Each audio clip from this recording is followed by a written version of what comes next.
Hello, fellow collectors. I'm Anthony with Anthony's Comic Book Art, and we're here with the estimable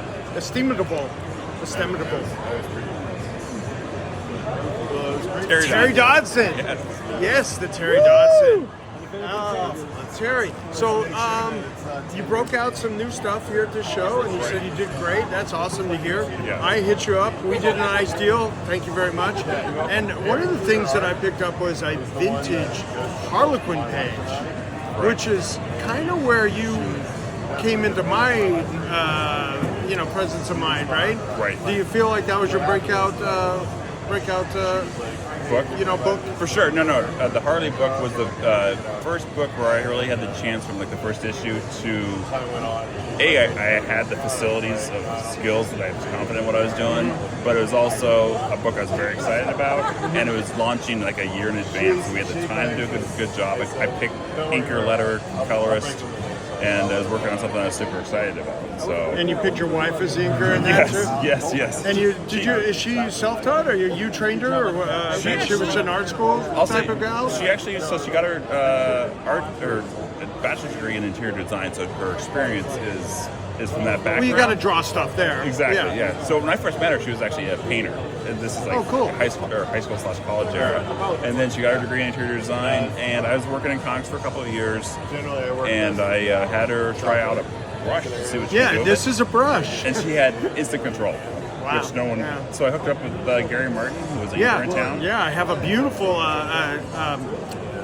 Dave Stevens Rocket Girls recreation that he did. I mean, people were like, "Oh my God, is that the real one?"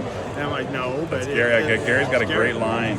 So yeah, she spent a year being his assistant. In the meantime, I'd have her ink trading cards or covers or pinups that I had. That that era where there's so many of those things going on, and it always needed someone to ink something. Early '90s. Early '90s. Yeah, this is probably '94. She started working for Gary, and then by '96, I got offered a graphic novel that we had a big lead time on. And I was like, well, this is a great opportunity to have her try something out, because her stuff had gotten so much better by then. And that was amazing. And then that launched into Generation X. And Marvel was like, yeah, whoever. But it was perfect. And then from that we went into Harley. Oh, that's when you went into Harley. Yeah, I don't really. Were you in that sort of Baccello Gen X era? Yeah, I took it over after he left the book.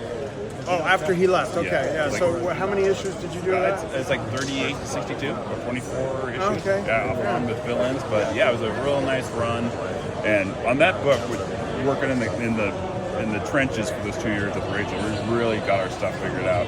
So when Harley came along, having that nice big lead, we totally hit the ground running on that book. Knew what we wanted to do. And any X book during that time was circulating. I mean, so you were getting exposure, and then that's where you got your formative kind of career-making job with the Harlequin job. Correct. Right. Exactly. That's cool. Yeah. See, I ask good questions. Yeah, it's a good question. Thanks. Yes. No, so I was very happy to pick that page up. I don't even know if I'll offer that for resale, because that's when I was looking at comics a lot then as well, and I got back into it like in the early '90s as well. So, right. Yeah. I collected as a kid, then got back into it when we moved up to New York together and started reading. And that was early '90s, and I started doing small shows and dealing, and then became a full-time dealer in the late '90s. Right. It was a good era. That's I started working full-time in '93 while I was going to college. But that was like, Image was happening then. Oh, yeah. Everything was blowing up. Yeah, it was an explosion, Yeah. So now, I've been working on my own creator own stuff through Image for almost a decade now. I got my second. Oh, yeah? You work for him? Yeah. I just had a conversation with him and went over and personally thanked Eric for Image Comics, because what a service it is for us to have that. I mean, we take it for granted, kind of, but we've got enough. That wasn't around 30 years ago. No, and it seems to be the way to go now. It's like, the Marvel DCs aren't gonna pay the kind of rates and ever expand. They seem to be like, I work with guys that they're not getting the work because they're more expensive than what they can do for everybody. Yeah, it's. I still do like cover assignments for Marvel DC because it's still fun to do. It's because good. you can. It keeps my name out there. Beautiful. Yeah, beautiful work. And yeah. the beautiful girls. And do you attribute that some of that femininity to your wife's touch on the inks? It doesn't hurt. Yeah, right. I'll tell you what. No, she definitely has a lush, beautiful, nice mind to her. Yeah, femininity. Yeah. Your femininity is like, I love it. Yeah. You know, as somebody who likes feminine girls. Right. Yeah. For No, sure. that's an asset. I'm saying it's an asset. It's Yeah. like, as when I look at it, I'm like, oh, this is very pretty girl, pretty femininity. You know, and it's great. No, it's amazing what she adds to the work. It's like I don't think people realize how beautiful the work is. It looks nice and printed, but when you actually see it on the actual physical artwork, it's hard to believe that's done by humans. So I think it's pretty amazing stuff. Well, you should definitely let her see this post when we get it up. Okay. So, Alrighty. how flattering you were to your wife's work. Yeah, you bet. That's awesome. Yeah. And you're from the Portland area? Yeah, I'm from Oregon. Yes. Oh, okay. Both You're of us from Oregon? Yeah, both of us are born and raised there. We've been there our whole lives. I started working at that point where you could FedEx everything via fax, so I never had to go anywhere else. Okay. And then like Dark Horse was already there, and in the meantime, Image is there now, and Oni is there. So there's a huge comic book community in the area. Yeah. Well, I mean, I remember when about 20 years ago, Bendis moved there. Right. He moved there, right? Yeah, he's still there. Yeah. Yeah, he moved there, but he moved there like from New York, right? Yeah, like in 90, Yeah. 99 or so. Yeah, 25 years ago, yeah. Yeah, it was cool. It was like Art Adams was there for a while, Mignola was there for a while. Matt Fraction, my collaborator on Adventure Men, is there.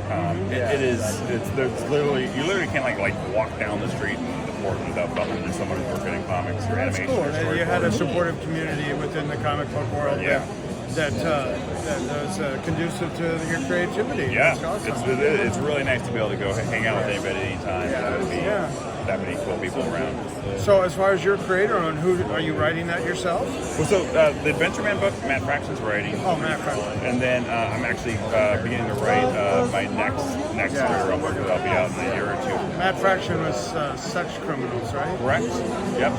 We did Uncanny X-Men together like 12 years ago. That's where we came up with the idea for our But book. his creator on was Sex Criminals. Right, Yeah. Sex Criminals, and we did a book with Howard Chaykin. We did Casanova, and he's actually for the past 2 years been the lead writer, developer of the Monarch TV show, which is the Godzilla TV show on Apple TV. He is the Well, I head watched guy. some of that, That's Matt. Oh, He's cool. been working on that for like You know what? I 5 think I years. saw his name in the credits. Yeah. That's the one where they go back to World War II, Yeah. Japanese island, Yeah.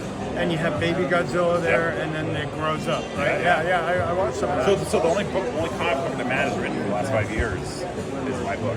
Oh. It's our book because he has had a day job working on that. In TV. Yeah. Yeah, that's nice. Yeah. Awesome. Yeah. Well, so what's next for you? I'm working on the next series of Adventure Man. There's actually a one-shot book from Image coming out in September called The Manchurian, which is about a Chinese spy in the U.S. It's like a James Bond Chinese spy spin, kind of turning the story on its head. And that's with Pornsak Pinchote, who did The Good Asian. This was the Eisner-winning book a few years ago. But it's awesome. We're having a great time with it. And yeah, sales will end September 3rd and be out late September everywhere. Oh, that's cool. Yeah, So yeah. thanks for taking a few You bet, minutes man. with me. Thank you for doing a deal on a couple pieces. And I'm so glad you had a great show. Wish I would have gotten to you earlier. Maybe I would have gotten some good stuff. No worries, man. All right. So I'm Anthony with Anthony's Comic Book Art here with Terry Dodson talking about his career and what's next for him. Thank you very much. All right. Thanks, Anthony. Yeah. Awesome.